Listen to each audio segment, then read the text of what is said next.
kick is up, and it's good. You're listening to The Extra Point, hosted by Phil Ruskin. Welcome.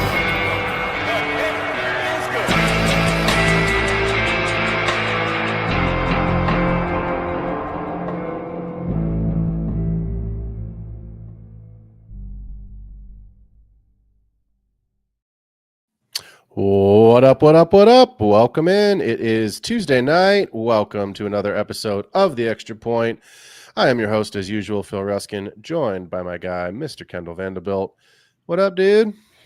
Hey, man. It's been a wild and crazy week. It's been weird. Redraft's been up and down, all the stuff, but at the point of the year, I'm like, which dynasty teams is it going to be one of those finishes, and which are the I need to start playing auctioneer and checking the messages and going down that road. But good overall. I'm glad to be talking about football. Even if I'm 0-4, I'm still talking football. So. Well, hopefully you're not 0-4, but if you are, this is the show. We got to talk about some guys that will A, hopefully get it turned around for you, and B, we are here to help people win championships, not finish in the middle of their league, and certainly not finish at the bottom. So me and you are going to be seeing each other, I think, in a few championships in Dynasty this year. I think so. And I'm pretty sure we play each other in the Hall of Fame this week, if my memory's right.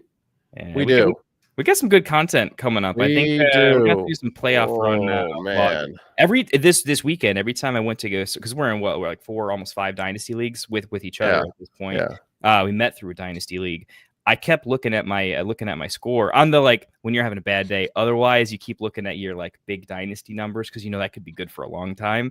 And I kept seeing like, oh yeah, I'm having a sick week, and I look down and there's Los Osos there with 180, and I'm like, oh okay, all right, Phil, yep. All right, let's go. It's that year, huh? One of us is gonna not be happy. You can't stop the bear when the bear gets going, baby. So.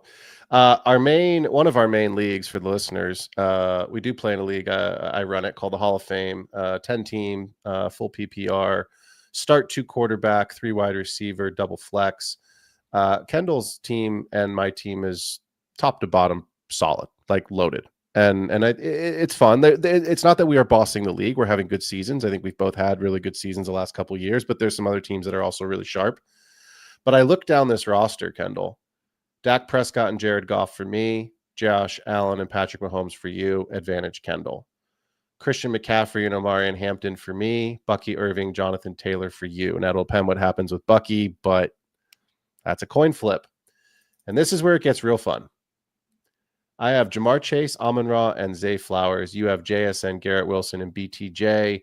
And I think the way that I just read those is reversed for both of us, because Jamar Chase is not my wide receiver 1. He's certainly not my wide receiver 2. I knock out BTJ, you knock out Chase, and we just play a 2 wide receiver game. Let's just play JSN and Wilson versus Amon-Ra and Flowers. So no big deal. Dalton Kincaid for me, Brock Bowers for you. Bowers looked better, and Kincaid had a touchdown that saved him last week. Season, actually. Oh my God. It's a disaster. And then our flexes, I think this is where it gets really interesting. Scatta boo, boo, boo, boo, yeah, for you with Christian. It's not Chris, by the way. It is Christian Olave. And old man Cortland Sutton with Breece Lightning Hall for me. So it should be a really good week, man. I'm excited for that matchup. Currently, I had a big upset the first week of the season. I'm 3-1. You are 4-0. So this is for top of the league. This is for top of the league right here. So but that's not what the people came to hear. The people came to hear about this next 2 weeks, probably 2 of my favorite shows that we do every single season. I said it a couple weeks ago, and I'll say it here at the top for those that don't know. We're going to be talking rookies. It's a rookie check-in. It's a rookie recap, however you want to look at it. But it's a month's sample size. We've seen some of these players. Now some of these players we've only seen once, right? The first guy we're going to talk about tonight here is a guy we've only seen one time. But a lot of these guys we've seen. So I think a month is enough time to make a determination on some of our preconceived notions of where do we see this player?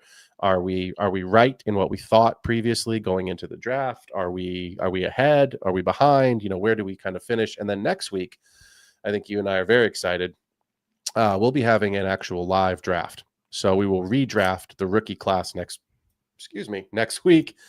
That'll be a 12-team, single quarterback, full PPR format, no tight end premium. I want to try to make it as basic as possible to give people a pretty good sense of an even playing field across all of the rookies, so there's not something skewed. Because if it's a tight end premium, Tyler Warren goes much higher than he could still go high in the draft next week, but certainly he goes higher in a tight end premium league. So let's start tonight, and we're going to talk. We're not, unfortunately, not going to be able to talk about 5 rounds worth of rookies as much as we'd like to. That would be a 4-hour show, and I don't have that kind of time.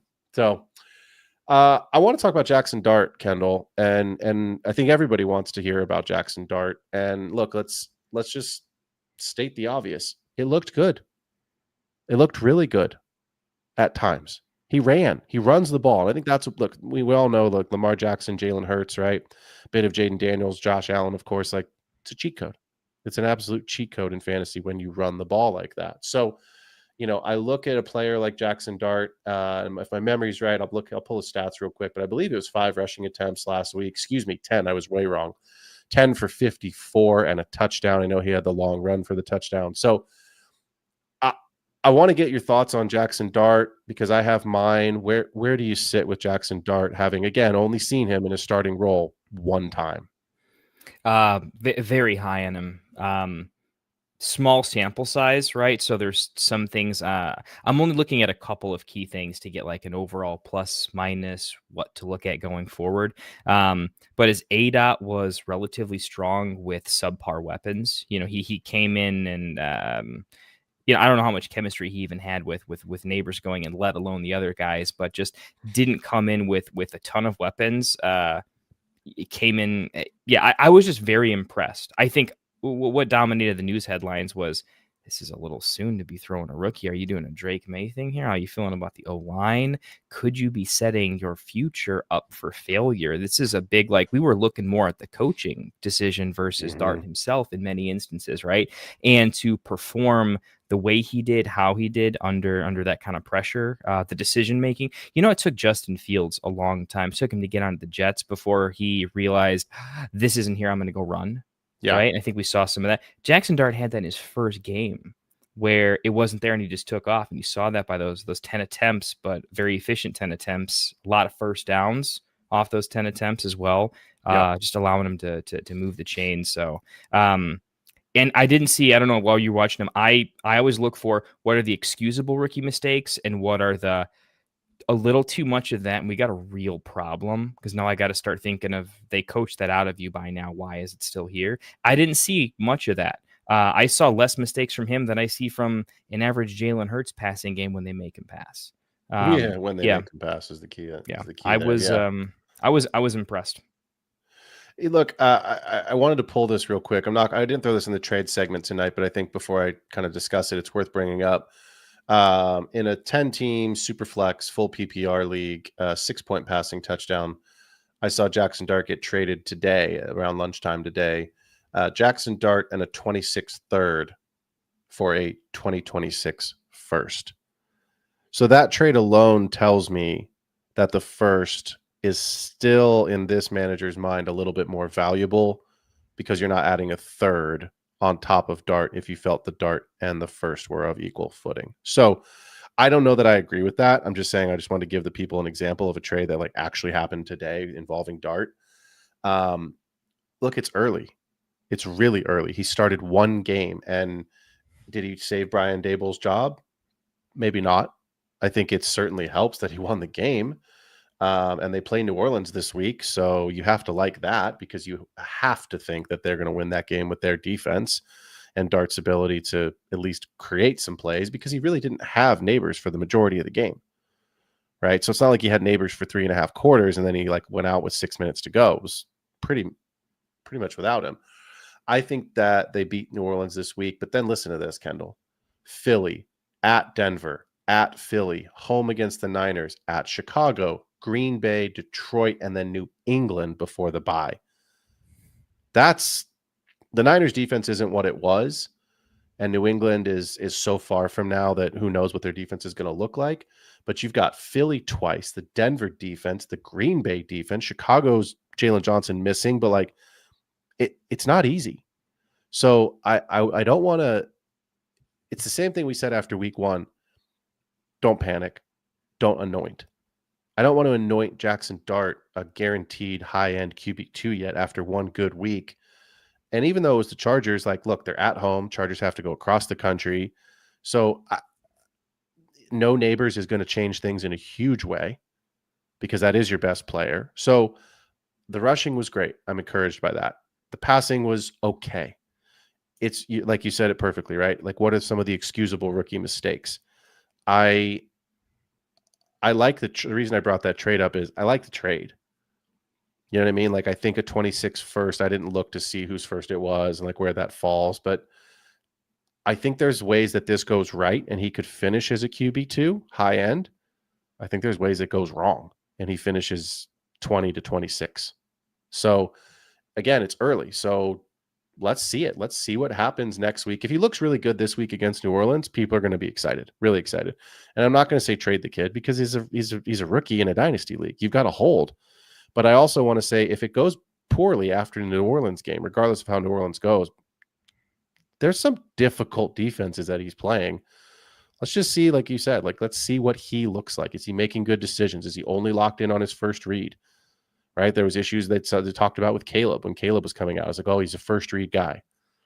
Like, let the kid play a little bit of football and then we'll see. So, look, it's early. There's a lot of good signs, but again, it could all go to shit real quick. So don't panic. Let's give Jackson Dart some time, but I like what I saw, and I want to see more.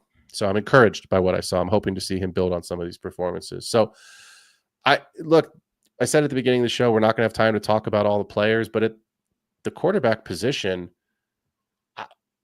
I think we have to talk about Cam Ward, who was the consensus not 101, but he was the consensus QB1 off the board. In some leagues, he might have gone in a super flex league as the 101. I still would have taken Genty over him, and I think a lot of people did. But like Jalen Milroe hasn't played. Shador, Will Howard, Tyler Shuck, Quinn Ewers, like Dylan Gabriel, like none of these guys have played. Gabriel's going to start this week, so maybe in a week or two we'll talk about him. But where are you with Cam Ward? This is where I pull out the it's still early card because I'm trying to help him out, and I'm also NFL's definitely a league of it's a lot of median stuff, and usually I feel like the fantasy overreactions are because we like to react. This is one where look, there's a lot of bad and there's only a little bit of pop, right? So let's talk about that. There's some passing. There's a lot of completions of 20 plus yards, right? I like to see that. That's decent. He has the weapons to pull it off. I think some of those catches were Alick being much better than the pass that was thrown to him in some ways. With Caleb, right? I'm a Bears fan, so I've dealt with several bad quarterback seasons. Okay, I think I've lived through some hell as Bears fan, right? With Caleb, we still saw. I mean, in game one, we saw some pop. I saw some back shoulder fades to Rome that were like, oh, that's how it was drawn up. That looks nice. And insert can't throw 5 yards next to him, right? I've seen good and bad, right? And we will consistently make excuses for the bad because you can coach the bad out over time and get better. They've had a lifetime to work on the highlight reel stuff that we got to see a little bit of it.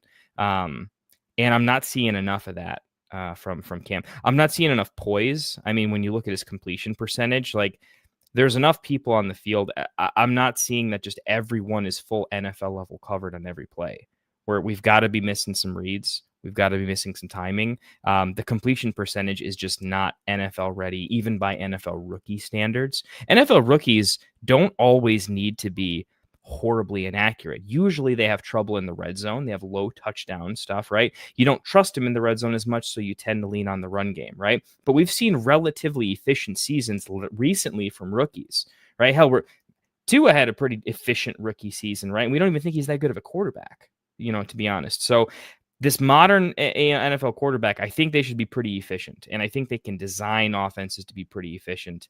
And we'll see the mistakes will come up when they try to do too much. I'm seeing the mistakes even when they're not giving him much, and it gives me, as a fantasy player, it gives me some pause about what his true ceiling is on a good day. I'm not there, so I'm I'm down on him, and I'm going to continue to be down on him until I see something else or give me reason to. So it's an unfortunate bad take. He is the quarterback 34 on the season. Now it's only been a month, but here's where I draw the line. If you're playing in a super flex league, I would assume, as most people would, you are starting 2 quarterbacks. You don't have to, right? That's super flex. It means you have to start a quarterback and then you should start a second, right? But you don't have to. But let's just say, for discussion's sake, every single person is starting 2 quarterbacks. That means that he's not even startable. He's on your bench, and he's not even a good bench stash right now. And this is where I draw the line. He's played 4 games. Here are some names of players who statistically, through 4 games, have better numbers than he does and have not played 4 games. You ready? Marcus Mariota, Jaden Daniels, Brock Purdy, Russell Wilson. That's it. Everyone else has played. But that's concerning to me. And so here's what I wanted to talk with you about. You and I, and I'm not going to bring the trade up. I promise I won't do that. But you and I, for a while, have had issues with CJ Stroud. Yeah. Right? CJ Stroud is playing on, I would say, probably the 32nd best. And if those playing the home game, there's only 32 teams in the NFL. He is playing on the 32nd best, maybe 31st, because what I saw last night from the Bengals maybe makes them the 32nd. True. Best offensive line in the league. We still think CJ Stroud has the ability to be, with a better offensive line, given the weapons around him, a quarterback 2, even though he's not currently playing like that. He's a QB 22. That's not what you want. It's not exciting. It's unwatchable. You can't start Nico with any confidence. Jaden Higgins isn't having any sort of a breakout, let alone any relevance. Yeah, he caught a touchdown last week, but I think he had 28 yards. So my concern is, like, I'd rather have CJ Stroud, whose offensive line sucks, and the weapons aren't being utilized because the guy has no time to get the ball out of his hands. So my question is this: how does Tennessee turn it around? Because Calvin Ridley is old. Whether they've paid him or not, Calvin Ridley's the wide receiver 57 on the season. I like Alec Iomanor. We're going to talk about him in a little bit. But I don't see them having a tight end. They don't have a viable wide receiver 2. Tyjae Spears comes off the IR this week. I imagine Tennessee is drafting in the first 3 rounds, and first three picks of this upcoming draft in April. And I imagine they're taking the best offensive tackle or guard that they can possibly get. But I'm just not seeing. He doesn't run the ball. So it's like, I mean, he can, but like, he doesn't. They're not calling designed runs for him. So my concern is, like, I don't want to bury the kid, because that's not fair. It's been a month. We could have buried Caleb, and we haven't, even though the jury's still out. Oh, it's going to be out for a minute. Jersey's not hanging yet. Here, I'll give you comp. This feels a lot like Bryce Young. It does. That was literally the other name I was about to bring up. It feels like Bryce Young. It was ugly. In it stayed ugly. We're getting a lot of similarities there. So here's what they do. I think you mentioned, like, what does the team do? What should we predict could be some moves that are on the playing field that might change his value, give him an out, not maybe take away an out. What's it going to do, right? I think there's 2 major options on the table that are pretty likely to happen, right? I do think it is we'll just chalk it up to a lost season. He'll have a good game at some point, and he'll have some good losses at some point where he just plays a bad defense and gets outscored, but maybe they let him do a little something and it ends up happening. I do think Tyjae Spears' injury is pretty rough. I like Tyjae Spears. I think he did a lot for what Derrick Henry can't do. He was able to do quite a bit of, and I think we've actually seen that on this team. I was really looking forward to that backfield helping him, and without a solid pass catcher who is super quick and elusive and can make the first defender miss every time. So even when you hit him in the flat, it's forgiving if you airball it a little bit, just because he's got enough shift to kind of make that happen. So that's still going to take a few more weeks. That injury took away his quick twitch. So I think Tajay is probably going to take 2-3 weeks to get back to a level where he's a difference maker. So I think it's a full lost season, and the news is probably going to get worse before it gets better. One good game will buy him 2 weeks of news coverage. They're going to be such an uninteresting team that we're going to give him a pass. Here's what happens. There's 2 things. One, if you don't want that to happen, you look at a return home for AJ Brown, who cares more about dominating NFL defensive players than he does on being a championship team. I won't even knock it. If anyone who listened to Nick Wright on First Things First, I think he said it best. Not everyone cares about winning. Some people play the game a little bit differently. Sometimes diva wide receivers play to dominate their matchup, and the game is less relevant to them, and he's dealing with that. I think they could get him at a decent price, and he's already been in Tennessee. Calvin Ridley might be toast. I'll give you another name. I'll double down. Okay. Tyreek Hill. He'd be cheap. He'd be an older player. I don't know what's going to happen with that contract. That is my concern, is what happens with that contract. And Tennessee's kind of anti-controversy, though. Tyreek's got the off-the-field stuff, though. I mean, I think what we're saying is there's going to be an older, expiring asset. You're not going to get the sharp, hot. They're not going to take. I mean, they could, but given the way this offensive line looks, they're not taking the sexiest wide receiver on the board at the 101, 2, or 3. And the way they're trending right now, New Orleans isn't going to be at the 101 like I said they would. Right now, it's Tennessee. They are 0-4. So let me ask you this, right? Here's the first 4 defenses he's played. Denver, the Rams, Indy, and Houston. Which is the best defense? Well, pretty close. I mean, I like the Rams defense a lot. Okay, but it's close between the Rams and who? Denver, Rams, Indy, Houston. Yeah. I'm going to go Denver. Yeah. 4 points against Denver. First ever game. Let's give them a pass. 11 points against the Rams. Indy, 12 points. Houston, 5 points. I'm putting in a waiver claim this week to start in one of my redraft leagues to grab Arizona's defense because they're playing Tennessee. Oh, yeah. I streamed Houston's defense last week. They had a shutout. 14 points I got out of the Houston defense because they had the shutout plus whatever, it's a couple sacks here and there. Then they go on the road to Vegas, New England, at Indy, the Chargers, then the bye week. On the second half of the season, Houston, Seattle, Jacksonville, Cleveland, good luck with that. San Francisco, Kansas City, good luck with that. Reprieve in week 17 where he won't even be on the field because it's New Orleans. And at Jacksonville, he won't be on the field then either because whoever is there, they're not going to risk their franchise. So they'll be out of it at that point. So we need to move on. There's running backs we need to talk about, but I need to see something in the next month to get this turned around. Otherwise, I think this quarterback class, Kendall, we'll see what happens with Jackson Dart. We'll see what Dylan Gabriel looks like this week, or it's a 2-year plan, or it's in the draft. Like they're not going to take a wide receiver at 2.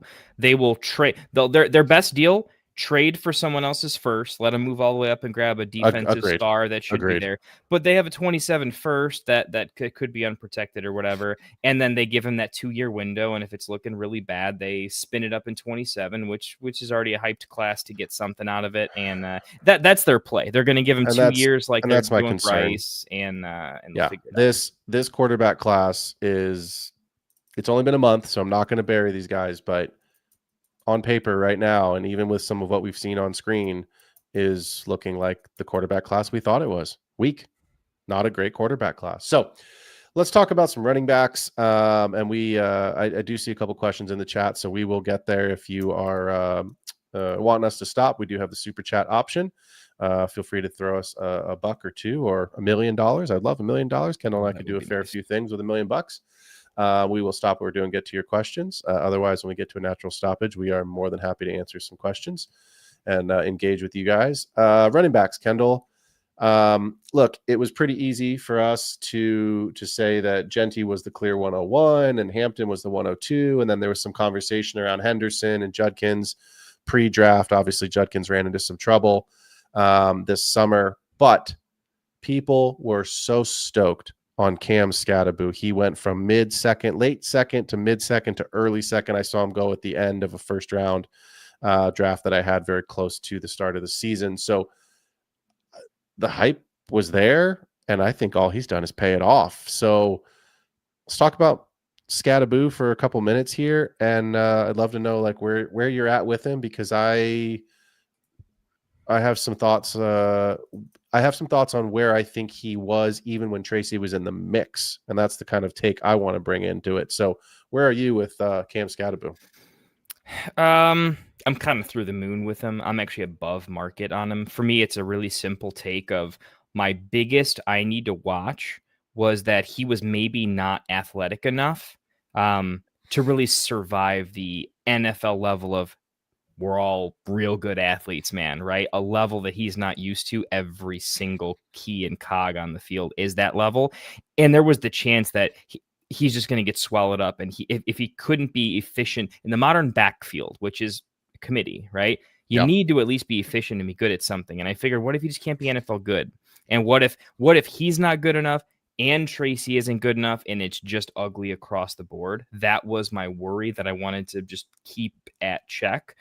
Then what I saw is elite level contact balance and an ability to just do a little bit of bouncing off defenders to just get to a 5+ yards per carry, and enough conviction to say, I'm not hitting a home run, but I am getting 6 yards on this hole for sure, in a way that's just ready to help an NFL offense really work. In the moment I saw the contact balance, the being able to take a hit and gain another 2 yards from it and not get tackled, took away the athleticism conversation. He's the modern day James Conner. In my opinion, I saw a lot of parallels to him where he can be a 6 yards a carry bruiser. And James Conner was always a very good pass catcher. He just wasn't known for it, but much like David Montgomery is not known for being a pass catcher, but he's NFL smart and savvy where he won't drop the ball and he can do just enough, but the defense isn't going to respect it quite as much. And on a team that's kind of devoid of playmaking weapons right now, he adds a lot in both aspects of the game. I'm super high on him. I don't have my numbers in front of me, but just know wherever the market is, I'm probably above it. Yeah, I mean, look, I told you I would take this stance because this is what I truly believe. Let's go back 2 weeks, because this week he had the backfield to himself, and now he's lost neighbors. So it is Scatterboo to the moon. I think the Scatterboo truthers have certainly been rewarded. But look, the usage has been great. The skill set is there. He's the juggernaut from X-Men. You know what I mean? Like once he gets going, it's you can't get him to stop, right? So week 1, I want to throw it out. It was a disaster of a day. Russell Wilson is trash. He had 2 attempts. Fine. But in week 2, 11 attempts. In week 3, 10 attempts. And I think that's where you find he has 2 touchdowns in each of those weeks in week 2 and 3. He's got the goal line roll. You mentioned it. He has some pass catching chops.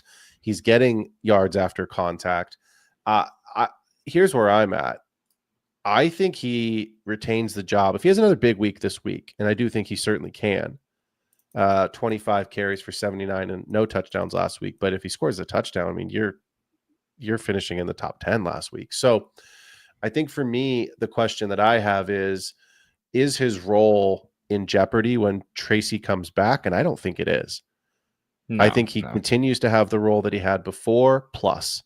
That's where I'm at with him. So I know we don't have a ton of time to go through our, all of our trade stuff tonight. We got to talk about these rookies, but I think your window's closing if you want to trade for him. And I think it might already be closed. Like you said, you're through the moon. I think people that drafted him in the second, we're going to have a redraft next week, but I don't see a world where he's not the 3rd or 4th running back off the board, because he's certainly going to go ahead of Caleb Johnson, who everyone drafted ahead of him. He's definitely going ahead of RJ Harvey, even though Harvey had a better night last night. So, to me, it's like, it's the big boys and then Scatterboo. And I think he's in that top of that second tier of these running backs. So I think it's been great. It's been a month. And I think if you had an early 2nd round pick and you drafted him, I'm not going to go so far as to say it's a home run, but you hit a triple. No doubt you hit a triple. So you're excited by that. The process was good RB draft class. Yep. Try to take a large share across many leagues of the running backs, even a few that you're not the biggest on, right? If you weren't a Scatterboo fan, the process was, I could be wrong. I have plenty of Cam Scatterboo. I was not in on Scatterboo during the draft process. I was in on other players. I thought Bashal Tutin maybe had an ability to be more NFL ready because his speed production comps were a little bit better. But I took Scatterboo knowing I don't know what's going to happen. I just want a lot of the running backs, and poof, a couple of them are hitting. So I will say, if you do want to go for him, I think I agree with you. I think the time is probably closed, but he is a running back on some rosters that are not competing, and he will just be points. If there's a savvy owner, there could be hey, I still believe in Cam, but I need these points off my roster if I'm going to take my first. It could be the difference between his first being 104 and 101. And that is how many firsts is going from the 104 to the 101. Yep. Enough that will they take a neutral deal to sell Scadaboo at maybe an objectively high price? I am looking for those opportunities. If you truly believe in them, you're going to have to buy the farm. I think it's like minimum first and second, like average first, average second. I think that's floor to have a conversation, which is high. But I'm almost there. I mean, look, I just pulled a draft real quick where I have them in a league. It's a 10-team full PPR league. I had 2 seconds. I had the 207 and the 209. I took Trey Harris at the 207. I got Scadaboo at the 209. Wow. That's crazy, man. Yeah. I'm not going to sell him because he's just so useful, and I think he's going to end up being, like we always talk about, 2 to 3 years we play in the Dynasty window. I think he's going to have 2 to 3 years of value. But if somebody's going to offer me 2 firsts for a guy I took at the 209, I'll sell him. So I don't want to spend it. We got a lot of guys to get to still, but I'm going to we got to talk about this one because this is a similar stance, right? Quinshawn Judkins. He was, I think, the RB3. You could say RB4 if you were in on Henderson, but he was very clearly behind Genty and Hampton, but he was that next guy.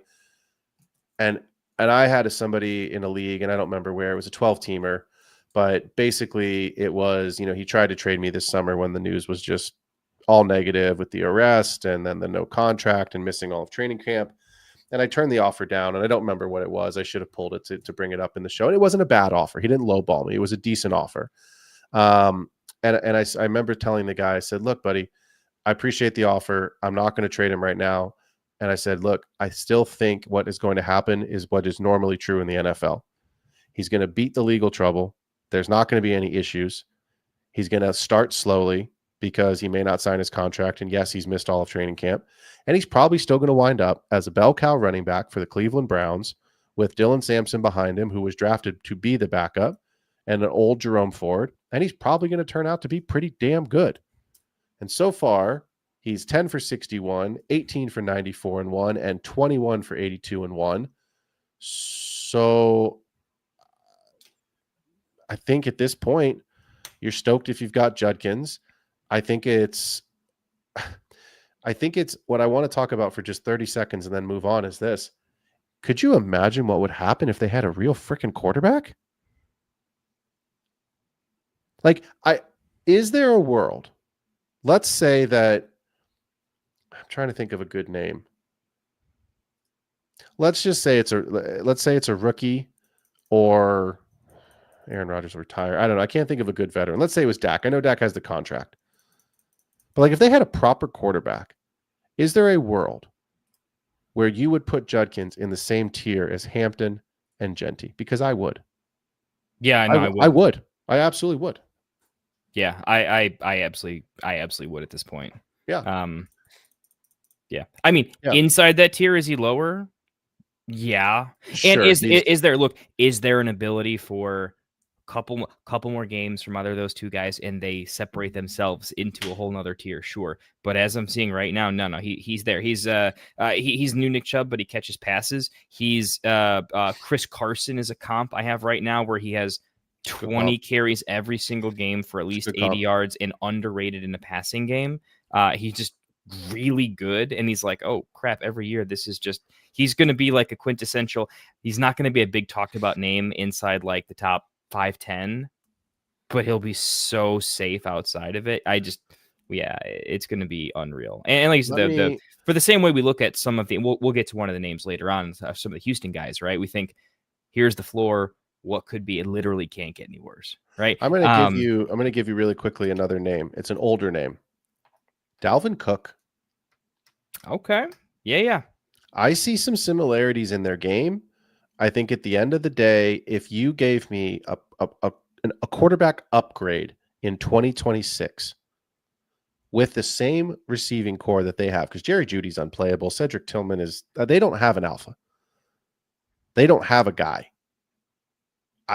I think there is a world where the combination of Njoku and Harold Fannin as the de facto tight end one with some sort of dispersed target share across the wide receivers and Judkins giving you 3 to 6 targets a week with 2 to 4 of those being caught for another 15 to 30 yards.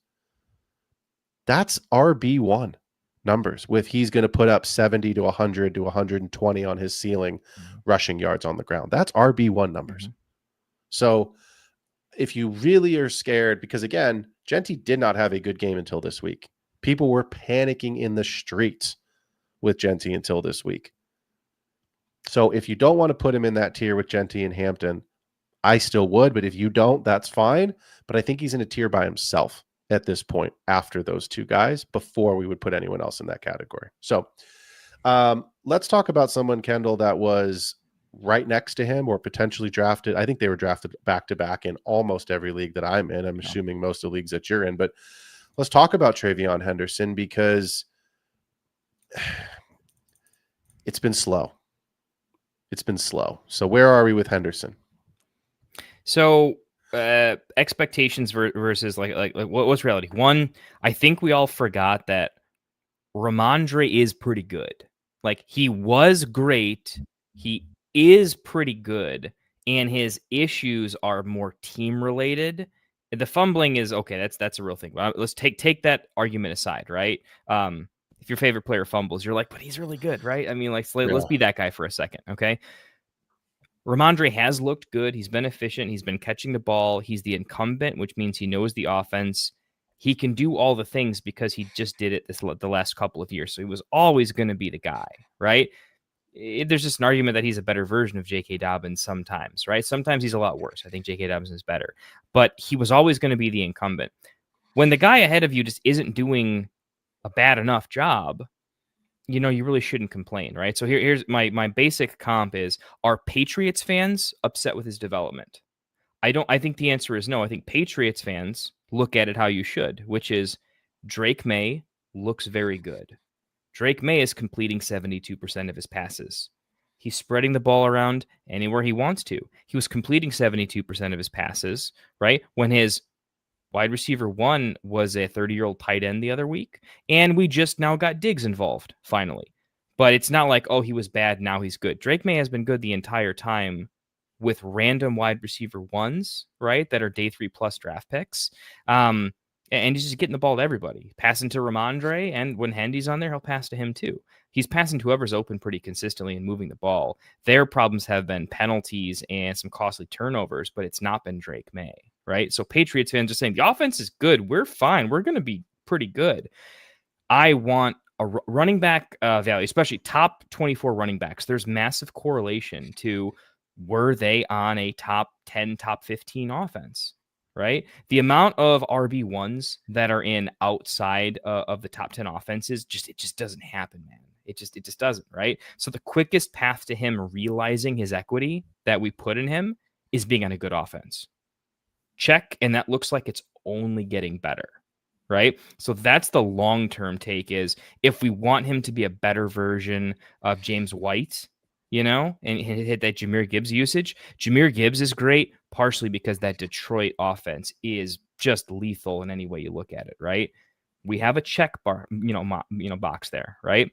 Ramondre is just doing a better David Montgomery impression. And to be fair, they are taking a slower approach with Hendy. He's just getting on the field a lot less. And to be fair, the only knock that I may be 99% confident versus 100 and where it was is he's been good, not great. He's an explosive player by nature, and so you were hoping he'd pop one bigger one, you know, and he just hasn't. So that's tough. 4 games is 4 games. Pop one, and I think that's a fair criticism. If I have to, I'm my guy on him, right? But I have to give him some fair criticism. So that's the knock. The long-term breakout is inevitable, in my opinion. We just have to remember, when the guys in front of you are good role players and they're playing their role as a role player pretty well, it's just going to keep a good guy off the field. Think Bucky last year, but Rachaad White not looking bad. Rachaad White doing his job and them winning games, and it taking longer for Bucky to just be so much better. I think that's the case. Yeah, and I don't disagree with anything you said. I think the one caveat for me, the concern that I have, is still Mike Vrabel. He's an OG Patriots guy that's going to win by any means necessary, and he don't give a fuck about your fantasy team. So, and that's not to say that other coaches, do, right? They still have a Gibbs and a Monty, Bijan still has Tyler Algier.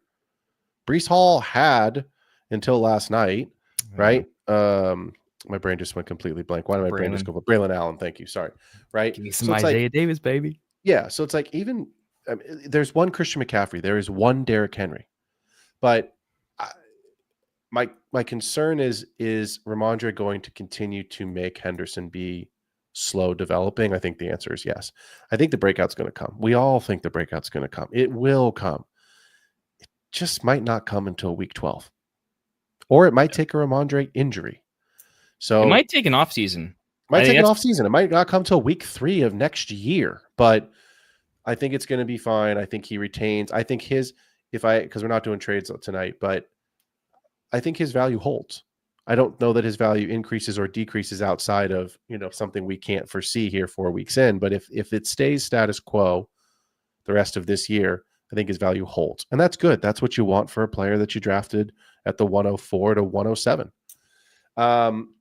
A player that we definitely drafted in the first round, or most likely drafted in the first round, that was not there at the beginning of the summer and certainly wasn't there at the end of the draft, is RJ Harvey. I want 30 seconds from you, Kendall, on RJ Harvey before we get into these receivers. 30 seconds, go. J.K. Dobbins is really good. He hasn't slowed down, and in this scheme, he's a guy that could stick around a little bit longer. And Sean Payton and everybody knows it. That permanently, darkens RJ Harvey's doorstep a little bit. The good is that he's been good on a per touch basis. He has been explosive. He finally got in the end zone. And I think much to the very, very early days of Kamara, if you were to be a poor man's Kamara, sometimes you're just a player that gets on the field less and you got to do more with less. It's who he was drafted to be, though, is a more than less player. He wasn't drafted to be a volume guy, right? No. And so you're getting what he was drafted to be, and he's looked good doing it in a team that will always want to run the ball and give gadgety, speedy, can mess you up players good opportunities to do it. We saw it last week. The ramp up's going to continue. I like where RJ Harvey is in the offense. I would just add to that. You said at the beginning, right? Like Dobbins is good. Dobbins is in year 2 coming off of this most recent injury. And that is generally when players find their stride. Javonte, you're seeing it. Yes, Javonte. Lighter version, different categories of player, but right. And that's the point, right? So it's like you see these guys go and have these horrific injuries, Achilles, knees, and then they come back, and that next year, for the most part, isn't obviously where it was. And then in year 2, assuming the talent and the explosiveness is still there, it starts to kind of take that turn. Mark Ingram had Kamara for years with Sean Payton. Comp. Yeah. Had him for years. Payton comp. And it's the same offense. It's the same coach. It's just a different city. So I'm very curious to see where Harvey goes in our draft next week when we redraft these players. My gut tells me he slides back to the second round, which, again, tells you camp riser, hype machine, and hasn't lived up to it yet. We'll see. Let's move to the wide receiver position, and I'm going to start because I don't want to victory lap this, and I'm not going to victory lap it yet, but I said this many times, and I'm going to say it again for those that are new to the show or didn't hear me say it in the summer. Travis Hunter's ceiling is going to be lower because there was always a possibility that he was going to play defense. Now it's even lower because not only is he playing some defense, I don't understand what's going on. I sat here, Kendall, you can back me up on this 100%. And I said, do not touch the Jaguars. Do not take them last year. I said, stay away. It's danger. It's not even a trap.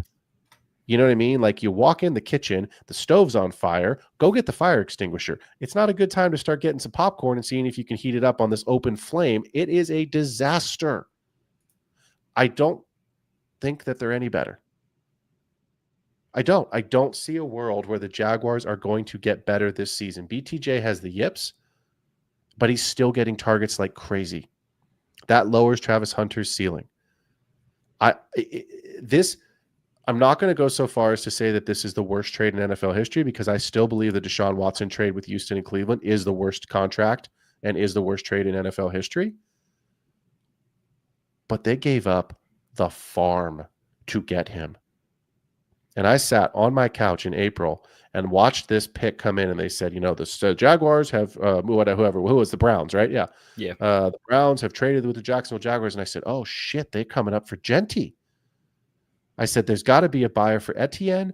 They're selling Etienne. We're going to find that out in the next couple of hours. Adam Schefter is going to have some breaking news for us. The Jaguars are coming up, and they're getting Genty.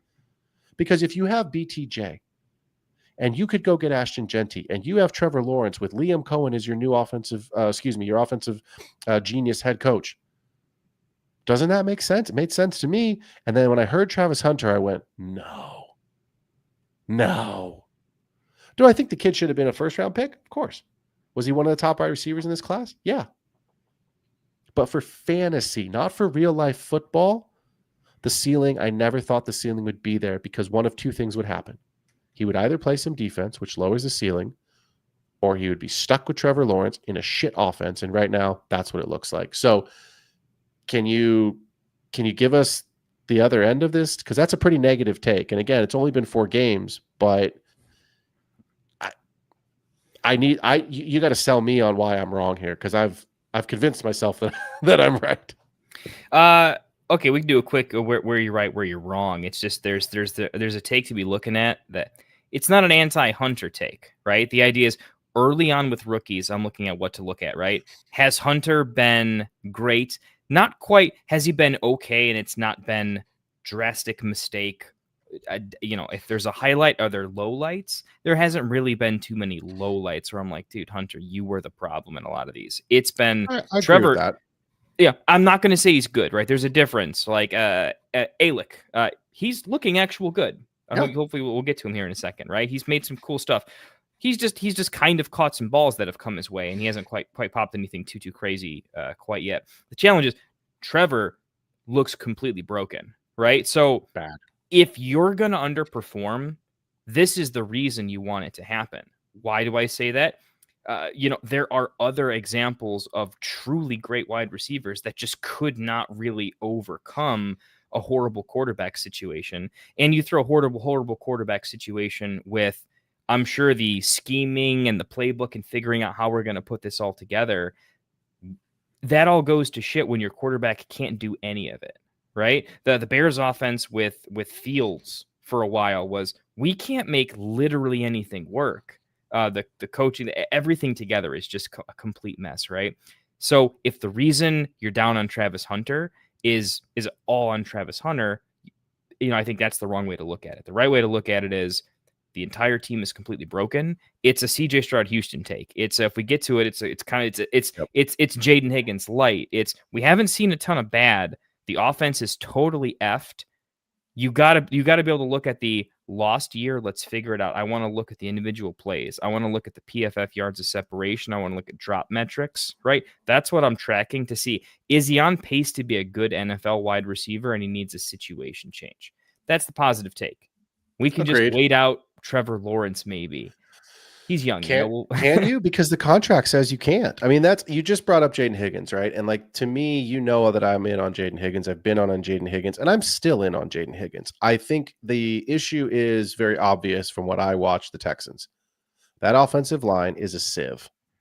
I mean, it's bad. It is bad, man. I'm not going to go so far as to say you and I could rush the quarterback because we're not NFL defensive players. But I think an average defensive player could get through that offensive line pretty easily.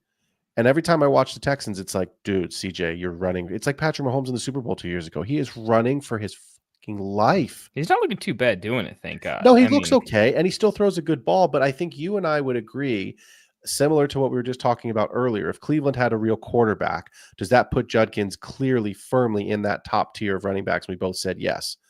If CJ Stroud had a proper offensive line, you've got Nico. You've got Jaden Higgins. I get it. It's only been 4 games, but he was the first ever second-round player to sign a fully guaranteed contract. We know NFL teams make mistakes, but you're not shelling out first-round money for a second-round player if you don't believe in the kid. And they drafted 2 other receivers, and they have Tank on injured reserve. He popped right away in camp. Everybody was talking about it. Exactly. So I think Jaden Higgins is going to be fine. I think it's going to be a developmental / lost year for Jaden Higgins because the offensive line sucks. Yeah. But when I look at Travis Hunter, I agree with you. I think Travis Hunter is a great football player. I don't see Trevor Lawrence taking a step forward. I don't. I want to. I want every single player in the NFL to take steps forward because it's a better product. It's better for fantasy. It's better for real life football for us to watch as consumers of this product. But if you tell me that the going rate for a quarterback has to be greater than the last quarterback contract signed, I say bullshit. I call your bluff, because there is not a world where Tua Tagovailoa and Trevor Lawrence should be making more money than Patrick Mahomes. And they both are, because they were the next guys to get signed. I'm sorry, you have to pay based off of value. So I think, and this is what I want to move on, but I'm having a really hard time with BTJ, who we expect to get over the yips and come back to what he was last year as the alpha in that offense. I expect Travis Hunter's ceiling to remain low. And I think you drafted a player inside the first 4 picks who's probably a wide receiver too. And that doesn't feel very good. It doesn't feel very good. I think it's likely one way or the other, though. I think it's either going to get better and he's going to have some sort of like a Jalen Waddle PPR pop, because they figure out that the only way to make this work is how did they fix a Fields that literally couldn't complete 10 passes a game. All of a sudden, DJ Moore was getting 2 yards from the line, 2 yards from the line. Hunter is an athlete that can make a screen game kind of play, right? So there is a coaching way to fix this where he's actually serviceable enough in PPR. But I think to your point, your whole point was when you're going to invest in Dynasty, where sometimes a little safety is better, because like investing, if you have wealth, you can start gaining more wealth. When you spin it down in Dynasty, your ability to turn that around is kind of difficult. It's either going to be a lot better soon or it's going to stay very bad for a long time. And as a buyer of Travis Hunter, I'm kind of preparing for it to be bad for this entire year. And we're going to need an off season and a training camp and mini camps to figure it the fuck out. I mean, look, there is one player that comes to mind right now who has had a complete 180. He was written off as a complete bust. He couldn't catch a cold in Antarctica soaking wet. This was a guy who was a first-round pick off of the basis of one good season where his college team went to the college football playoff and national championship, I believe. And now he's the wide receiver 1 for the Los Angeles Chargers, and he's the wide receiver 4 on the season. And he couldn't catch a damn ball. And it's huge. But that's one guy. If I have a top 4 pick, I cannot miss on that pick. I can't. I have to draft Bijan or Gibbs. I have to draft Genty, Hampton, Egbuka. Now, Egbuka wasn't there, but you have to. Right now, Genty and Hampton look like they are deserving of those first 3 picks, which is where they were drafted. Right? Like if we keep going back further and further, my brain's getting a little short on rookies a couple of years back, but it's like you have to go. It's hard. I think some of the warnings, this is my last thing, and then we are going to move on. I think some of the warning signs for his ceiling, Travis Hunter's ceiling, were already there, even though we believed he was a good player. You and I talked about it on camera, and we've talked about it many times off camera. If this kid plays 2 ways, if he's the first one since his coach to do it, it naturally lowers his ceiling, and that's not insulting the kid to say he's a bad football player. It's just math. There's only so many snaps in a game. And if you're playing on both sides of the ball and you're not in on offense, unless you're playing in an IDP league, sorry, but like, I don't need Myles Garrett on my team to sack the quarterback 18 times. That's not scoring me a single fantasy point in a dynasty league, unless it's IDP. I need Malik Neighbors. I need Romo Dunze. I need Egbuka. I need guys to score me touchdowns and get yardage. And I'm struggling to see how he gets there. So let's move into the tight end position here, because this won't take us very long. And then obviously we want to get into a couple of trades of the week. I want to talk about Mason Taylor because, look, I feel bad for Mason Taylor because he's on national TV last night and he sort of falls down and tackled kind of by rolls. air. Man, he Daniel Jones that, but way less of a gain. The turf monster gets him, right? Like he sort of rolls his way into the first down. Like it was sad, man. And I like Mason Taylor. I think in this class, he was, at least in my mind, he was the clear tight end 3. I think we both would have said Warren and Loveland coming in were very clearly the 1 and 2. I thought Taylor was the 3. Look, he's got 70% snap share every week, so he's involved. He's playing. He fields runs, so the targets. Not all targets are created equal. That game last night was, man, those are bad teams. I'm sorry, you couldn't NFL. You couldn't flex the Chiefs and the Ravens to Monday Night Football and get the stinking Jets and Dolphins and whoever the fuck the other game was, Broncos and broke ass Bengals. Come on, dude, give us a better product. I don't care about your dark water, rivalry jerseys. Like, put that on Sunday afternoon where it belongs. Are you still holding steady with Taylor as the tight end 3 in this class? Are you moving him down in favor of somebody else? Is he still a late second, early third round pick, which is where he was drafted in most leagues? Like, I guess that, because that's where you're in. Okay. I'm pretty in on Taylor. Okay. A couple things. One, completely delete like the first couple, honestly, the first couple weeks, right? Sure. He's still coming back from getting banged up. They were running very different game plans week to week. It was all over the place. Fields thing, right? Fields comes back. Fields healthy. It's a couple games into the season. I just wanted to, and I had to watch every snap yesterday of both games. Which I mean, and I do mean every snap. I won't go into it, but you know my pain. Yeah, we talked. I watched. I painfully watched it. He was a big deal for Fields. His catches, the amount of times they're going to him on key down and distance, third down, and he just came up with it. They were plays where a drop, every single person watching that game would have felt it. And the catch is equally just as good. So when you have a guy like Fields who might throw 15 times a game, right? Catching 4 or 5 balls is a big deal from Justin Fields because so few wide receiver ones have ever, do it on a regular basis. So being a consistent target share for Fields is pretty valuable. It says that you're the clear, and he's the clear second pass catcher from Garrett Wilson. I think from a role standpoint, when I look, tight ends take a while to develop anyways, so throw that out there. When you're already as a rookie, the team identity is you're basically the second pass catcher. Right. To the same way we kind of see that. I don't care how the Green Bay receivers, Kraft just is the de facto second read almost. It's why we love him.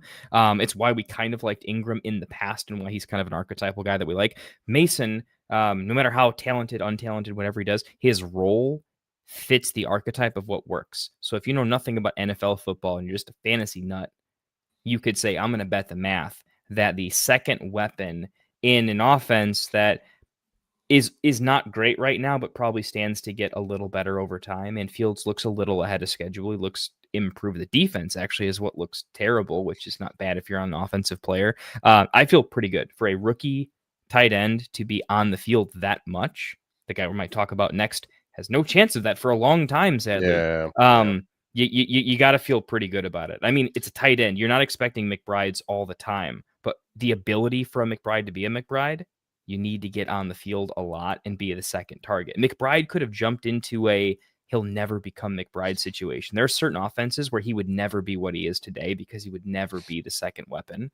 So yeah, sign me up, Taylor. Yeah, I'm with you actually, and I'll make this really quick, and then we're going to get going. But like, to me, Mason Taylor is still the tight end 3 in this class. He is the second option pass catching wise. I agree with all of that.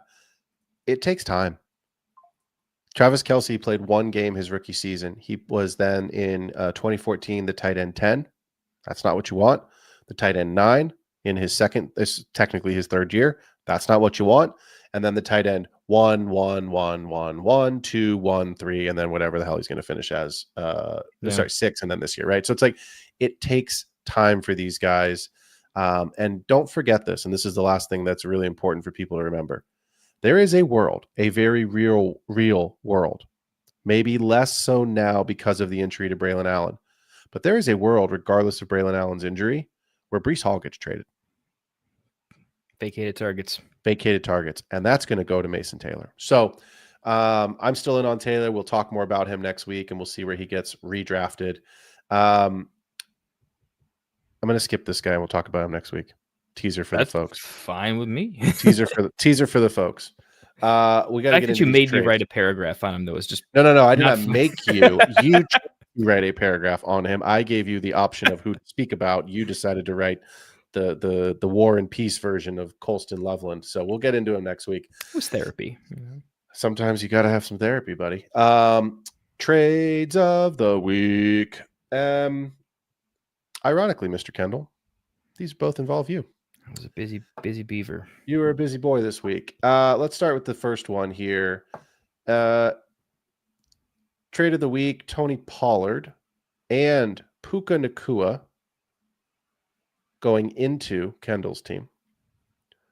Kendall's team vacated, traded away Xavier Worthy, a 26 early first, a 26 mid first.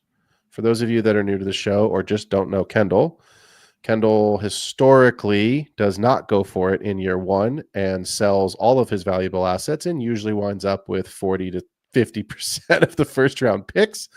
And then he makes trades like this. And you have to have this kind of draft capital to make trades like this. So as the neutral, because it's your trade, I'm not going to let you talk about him.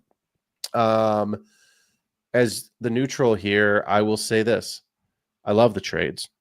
And I love them. I love this first one for two reasons. Puka is he's the wide receiver one on the season. I think he is probably going to finish inside the top 3. If not, continue to get these crazy targets and be the overall wide receiver one. I don't care who the quarterback is next year. If it's Stafford, great. If it's a rookie, sure the targets could be different. But as long as it's not Trevor Lawrence, I think. Well, let's not even go there. It won't be because of the contract. It just won't be. Right? God. Like it's not happening. So I think whatever happens next season, Devontae Adams is a year older. He may or may not be there. At the end of the day, I don't care what your 26 early first looks like. I don't believe a 26 early first. Let's say it's the 103. That player has to outproduce Puka. And I don't see it happening. Sure, could it? Yes, it's blind. But is Neighbors outproducing Puka? He was the consensus 102. Is Marv outproducing Puka? Is Rome outproducing Puka? It's close, but the answer is still no. Marv certainly isn't. And he was the consensus 101. So at the end of the day, I love the idea of getting these first round picks because on paper you see it and you go, oh, it's sexy. I just sold him for a haul. And this manager did. I'm not saying that you fleeced the manager. I think it's a fair trade. And I'm a Worthy guy. I'm on Worthy. I look at Worthy as like a first and a second minimum, or you're not talking to me. So I looked at this as like a 3.5 to 4 firsts. Actually, more than that, because that early first, just for context, that first feels pretty. I forget which trade it is, but one of them feels pretty locked. It's like a tanking things didn't go well type of. It's a top 3. It's probably a 101 or 102. He's not doing it if it's just early. It's like stone cold, it's the pick. And I think in this case, that actually might have been his first, where he guarantees he's able to turn it into the 101. So for context. But it's the same conversation that I mentioned about 20 minutes ago. I said, when you get one of those first 4 picks, you cannot miss. If you have Marvin Harrison Jr. on your roster right now that you did not trade for, meaning you drafted him at the 101. That's where you drafted him. And it doesn't feel good. If you have Travis Hunter on your roster right now, I know it's only been 4 games. Marv has had 4 games plus an entire season. What's that? 23 games, right? But if you drafted Travis Hunter at the 102, 103, you don't feel good about it right now. And I'm telling you, when you get to these kinds of trades, the nuance is so small because you have to find that same type of ceiling value coming back into your team, right? What I know about you, Kendall, is you always sell, acquire all these draft picks, and then you turn them into profit, okay? What you know about me and the way that I play is I always draft and I shoot for ceiling. That's what I'm trading for. I don't give a shit about my bench. If it's a start 10 league, I need 13 guys, 14 guys. That's it. Sure, it's nice to have Darius Slayton on the back of the bench in case something happens or a bye week. But like, I don't care. Like Rasta, I don't know if Rasta's in the chat or not. Rasta's going to hate me for saying this, but like Rasta loves to, make the comment in our group chat about, oh, well, you got to have those guys. That's what makes a roster. That's what makes a team, is having those guys on your team, on your roster. Great. That's how you play. I don't play that way. I want ceiling. I want guys that can win me a week so that if I know I'm going to get inconsistency from wide receivers, because I have Jamar Chase on a lot of my teams and I've lost Joe Burrow for the season, I've got 1 to 2 other guys that can still win me the freaking week, even though Jamar Chase is practically unstartable right now. And that's what Puka gives you. So I love this trade, Kendall. I think it's really sharp. If you're in the chat and you don't know, it's Tony Pollard and Puka Nacua for Xavier Worthy and 2 firsts. Would love to hear what you guys think. Let's move into the next one here. Tony Pollard, by the way, too. The idea is we need to get points off his roster. It was kind of taking on Tony Pollard to ensure we get my trade partner the 101, because I wanted him to win here too. This was he had just been either won the league or was pretty close to it, and it was no, let's re-roll this. So that was. And I said it. You didn't fleece this. I think this is a fair trade.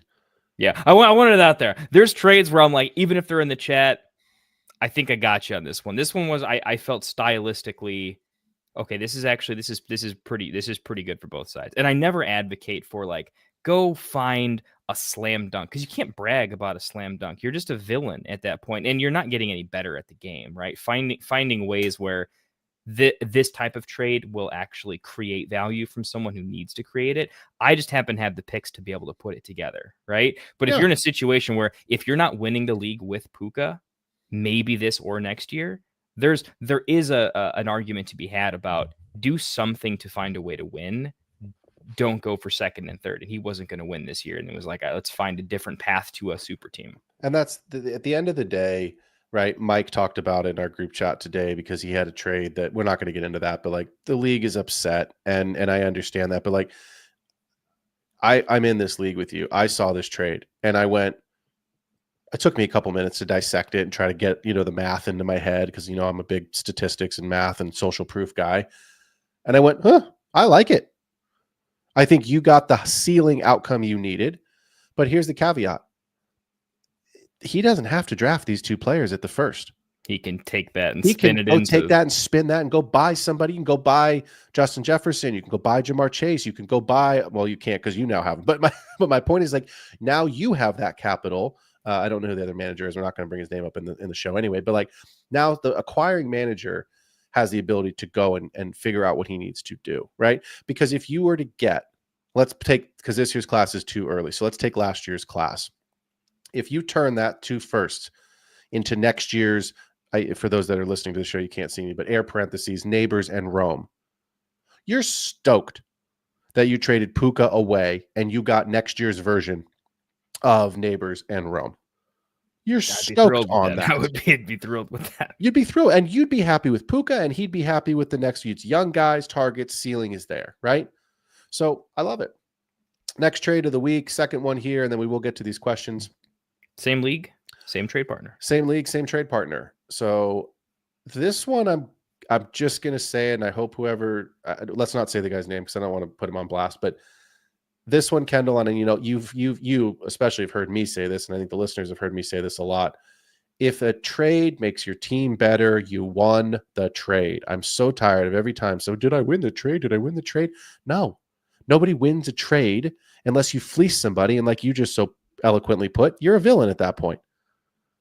If I'm getting Josh Allen in my team and I'm trading you Jameis Winston in a second round pick, yeah, I fleeced you. And that's a villainous trade. And that trade probably should be reviewed by your commissioner in your league. But my point is this. I do think you had an advantage with this trade because I know how I value this player. So we were able to get Jamar Chase into your team for a 26 early first, a 26 mid first, and a 25 early second. So 2 firsts and a second. Here's why I believe you got an advantage in this trade. I think you and I both would agree we have Jamar Chase's value at 3 firsts. Yeah, he's that like 3.5 range for me.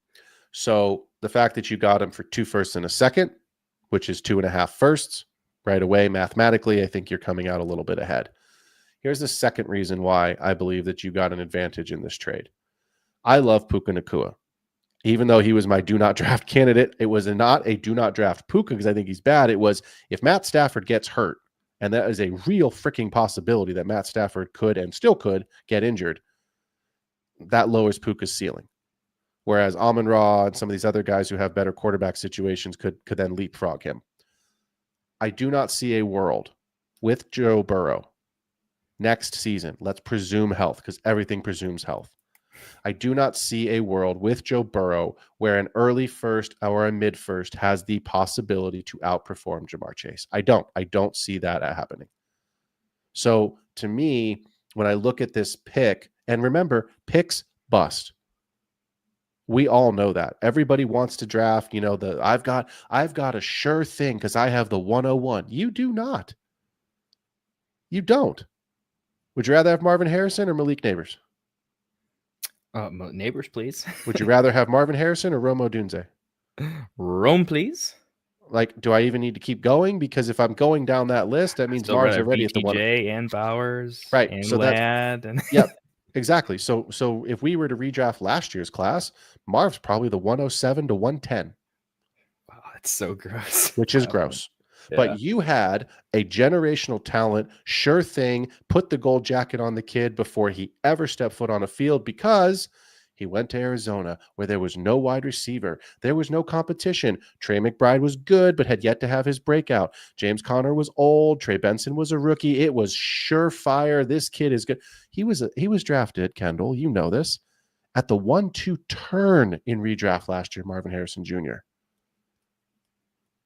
Like that was insane too. There's not mind-blowing. That is outrageous. So let's say for the sake of this trade that these players hit. You still have to outperform arguably the wide receiver 1, wide receiver 2, wide receiver 3 floor, end of conversation, because I don't see Jamar Chase falling outside of the top 4. Puka, JJ, Lamb. That's it. So I like this trade a lot. I think this is a solid trade. Now, I get it because it's the same manager, so maybe he's looking at it as I'm going to get my best 2 assets out and get half the first round. Chase was first. We didn't want to do the Puka trade, except the second one happened to just delve further into the correlation. That's why I had to pay a little more on the second one. Sure. The part of the logic on the first, but why both together? This is a manager that thinks very much like me and you. This was a manager that wanted to. He would have flipped Genty down into Hampton plus a bunch, right? Yeah. He's probably planning on doing the same trick here, where take your 101 and convert it into 3 firsts, right? And then if you can do that, the idea is the 2026 early first gets manipulated to be hit. It's his own pick, becomes the 101, gets sold into 3 firsts essentially. And then it becomes the end result that he spins it into is 3 firsts plus my mid first plus the other second. So it ends up being 4 firsts and early second for Chase. And he gets to full rebuild utilizing that platform and still has first from the other one. So that was the total package. Was he's planning on using it like we would to re-roll into smart buys and leveraging those assets. Like we like draft picks because you can take that liquidity and you can win like a good Wall Street, like a short trader, basically. If you're going short on the market. Guess who's going to wind up with all those picks that you just traded away? Oh, are you selling? Or yeah, oh man, interesting. I have Ashton Genty. And Ashton Genty put up 34.5 points last week. And if he does anything like that over the next month, yeah, I'll sell because my team is religious. It's holy, bro. It's not good. It's okay. It's okay. It's not great. Me and you don't feel good about okay in Dynasty. No, I never do. I either want to be dog shit or golden. That's what I want to be. I want to be top of the mountain or let me start at the bottom and climb my ass back to the top. So I've got some pieces that I really like that are staples for me here. And I've got some stuff that I look at my team and I go, it may not be the worst idea to sell and see what I can go buy. So we'll cover that another night. I know the folks have been super patient with us, Kendall. Let's get back up to the top here and let's finish the show with a couple of questions. Z Money 15 Appreciate you being here with us. Hopefully you are still on because I know you asked a question a minute ago, brother. Would you trade Judkins for Swift and Diggs? He also gave us, appreciate you doing this, redraft half PPR. I'm going to go really quickly, Kendall. No, I would not. Keep Judkins. You have it. Yeah, keep Judkins. Okay. Bro Shove, we love you, buddy. Thanks for being here. Big supporter of the show. If you don't know, he actually he runs an entire 32 team league, all redraft leagues, 32 teams based off your favorite NFL team. It is a hell of a lot of work. He did so well with it. You and I actually invited him into our newest Dynasty startup, where I believe, I haven't pulled it up, where I believe he's 4-0 on top of the league right now. So he's killing it. Good trade partner season. too. Yeah, good trade partner, knows the game, understands values. So appreciate you being a fan of the show. His question is 10 team, full PPR, 1.5 point tight end premium. Scatterboo, Jawan Johnson, a 26 early third, 27 early third for Fannin, 27 early second, and a 28 late fourth. I'm firmly on the Scatterboo side. Yeah, I'm keeping Scatterboo for sure. Because it's the same thing I just talked about when breaking down your trades. When I look at all of these different pieces, I'm looking now at this point who has the highest ceiling. And I don't see a world where a third round pick outproduces Scatterboo outside of a complete outlier. And I don't believe a 27 early second. That's too far out. Mm-hmm. And Fan is not special enough for me. No. Yeah. And I'm not going to take the production of Scatterboo, especially now that Scatterboo's the guy. I'm not going to take that production out of my team for the hope that a 27 second could. And the 27 second could. It could certainly be someone that outproduces Scatterboo, but not now. And you don't know where that pick's going to be. So I'm on the Scatterboo side on this one. Yep.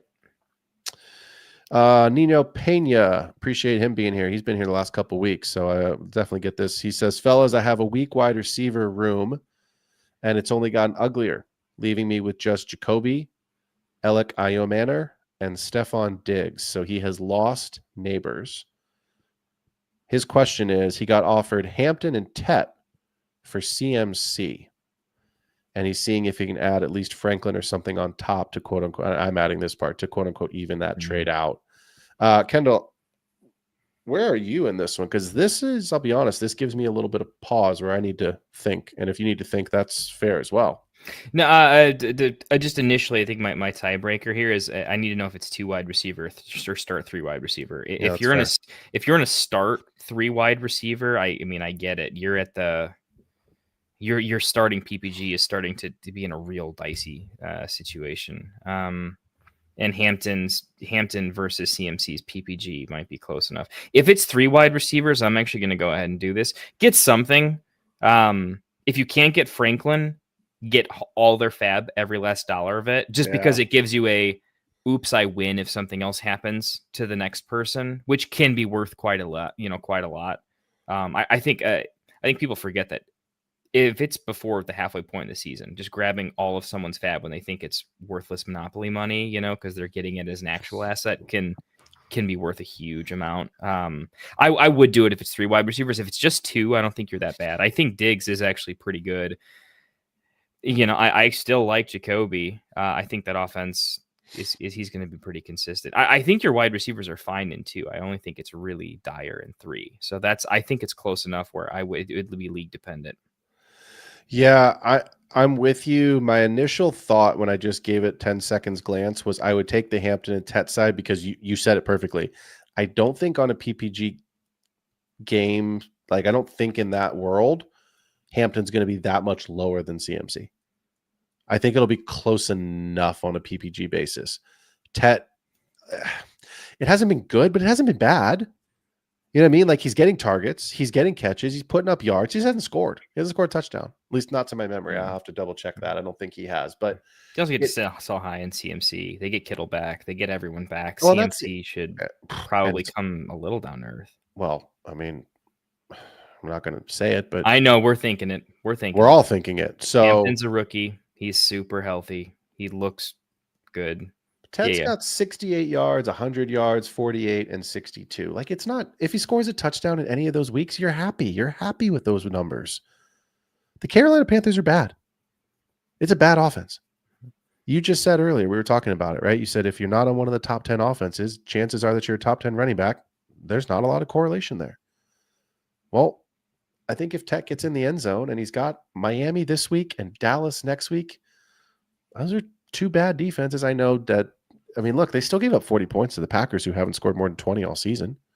Yeah, and their defense isn't going to blow people out every week. When they're having to come from behind, we're going to see plenty of the 12 target, big games from their big guy who can go up and win 50-50 balls from the quarterback that can't see straight. So, so if it's an ESPN 2-2-1, it's like, dude, CMC will outscore half of their other team. If it's 3-2 and we got to go real deep, then yeah, give me the two players.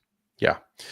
Yep. All right. I think we are going to wrap the show. If you are in the chat, if you are listening to the show, or if you are listening anytime after the show concludes on Spotify or Patreon, next Tuesday night, Kendall and I will be doing a live 12-team, one quarterback, full PPR, no tight end premium draft.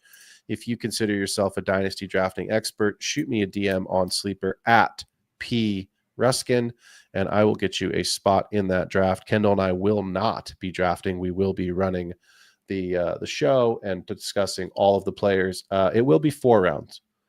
Kendall, I think we need to get a little deeper into the takes on some of these guys that we didn't get a chance to even talk about or mention at all tonight. Obviously, at the top, we are going to see some movement in the first round of players that are going to rise, certainly some that are going to fall. And we'll break it all down for you because it's been 4 and will be 5 weeks now where we've seen these rookies. And I think that's about the right time to start talking about some values. Are they rising? Are they falling? Or are they holding? Because this is that time of the season where we're about a third of the way in.